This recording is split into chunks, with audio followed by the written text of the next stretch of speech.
জলকে কিচেন থেকে আবার সবাইকে স্বাগত। কেমন আছো সবাই?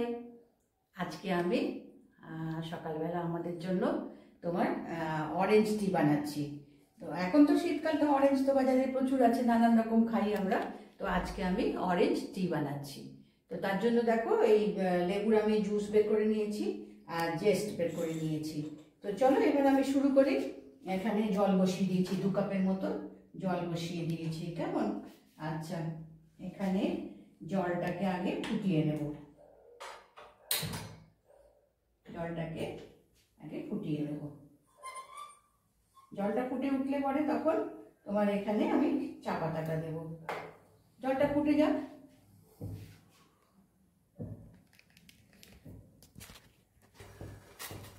আর তোমরা নয়, হাত।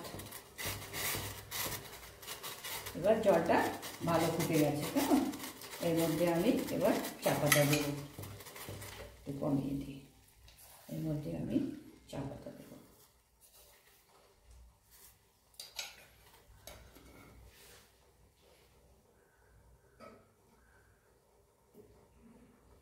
আর এই লেবুর জেস্ট বের করেছিলাম ওইটা দেব।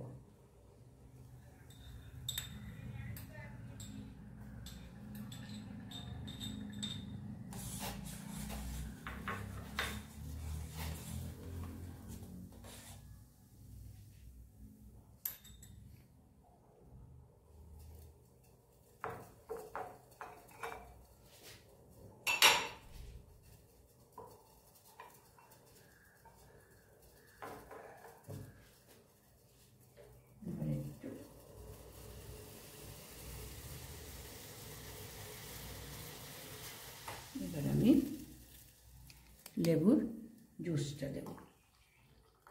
এটা কিন্তু বন্ধ করেই দিতে হবে। এরপরে এটা আমি ছেঁকে নিই। এবার আমি ছেঁকে নিয়েছি। এখন এর মধ্যে চাটা যখন ফুটে যাবে তখন কিন্তু এই মধু আর কমলার যে রসটা আমি বার করেছিলাম সেটা গ্যাস বন্ধ করে দিতে হবে, কিন্তু যে জল ফুটছে তখন কিন্তু নয়। তো কত সাধারণভাবে হয়ে গেল। আর কমলা লেবু, যে কোনো লেবুতে কত মানে বেশি পরিমাণ তোমার দিয়ে আমরা নানান রকম মিনারেলস পাই।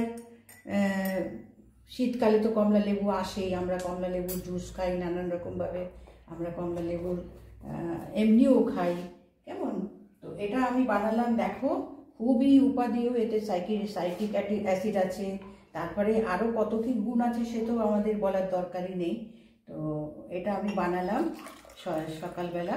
এটা বানিয়ে খেতে পারলে খুবই উপকারী হয় এবং ভালো লাগে, টেস্ট ভালো হয়। মধু আছে, তারপরে কমলার জুস আছে। তো সেইগুলো দিয়ে বানালাম। একবার অবশ্যই বানিয়ে কিন্তু খাবে, খেয়ে দেখবে যে কেমন লাগলো। এই অরেঞ্জ দেওয়া চায় সকালবেলা গরম গরম একটা আলাদাই তোমার দিয়ে এনার্জি আনবে। কেমন? তো এটা নিশ্চয়ই একবার বানাবে, বানিয়ে খাবে, খেয়ে আমাকে নিশ্চয়ই জানাবে যে খেয়ে কতটা ভালো লাগলো, এবং একটা সাবস্ক্রাইব করে দেবে। কেমন?